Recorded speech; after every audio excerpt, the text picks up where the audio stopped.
एक गांव में एक बड़ा और घना पेड़ था। वह पेड़ बहुत पुराना था और गांव के सभी लोग उससे बहुत प्यार करते थे।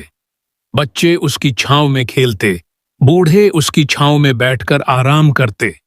गांव के जानवर भी उसकी छांव में बैठकर अपनी थकान मिटाते थे। पेड़ भी गांव वालों से बहुत प्यार करता था। वह अपनी शाखाओं से फल देता, अपने पत्तों से ठंडी छांव देता और अपने तने से गांव को ठंडी हवा देता।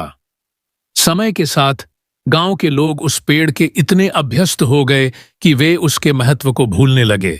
एक दिन गांव में एक बड़े और आलीशान घर के निर्माण का फैसला लिया गया। गांव के मुखिया ने निर्णय लिया कि उस घर के लिए जमीन तैयार करने के लिए उस बड़े पेड़ को काटना पड़ेगा। गांव के कुछ लोग इस फैसले से दुखी थे, लेकिन फिर भी वे कुछ नहीं कर सकते थे। पेड़ ने जब यह सुना तो वह बहुत दुखी हुआ, लेकिन उसने सोचा, अगर मेरे बलिदान से गांव को कुछ फायदा हो सकता है तो मैं इस बलिदान के लिए तैयार हूं। पेड़ को काटने का दिन आया।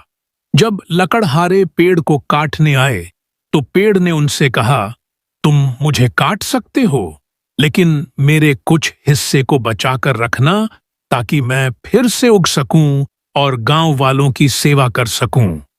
लकड़हारों ने पेड़ की बात मानी और उसका तना काटने के बाद उसकी जड़ों को बचाकर रख दिया। कुछ महीनों बाद उसी स्थान पर पेड़ की एक नई कोंपल उगी और धीरे धीरे वह फिर से बड़ा पेड़ बन गया।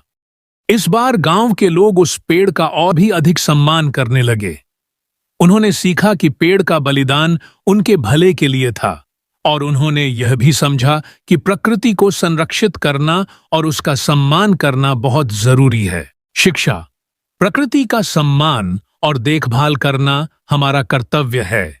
जो चीजें हमें निस्वार्थ रूप से देती हैं, हमें उनका संरक्षण और आदर करना चाहिए। बलिदान और परोपकार का महत्व भी इस कहानी से हमें समझ में आता है।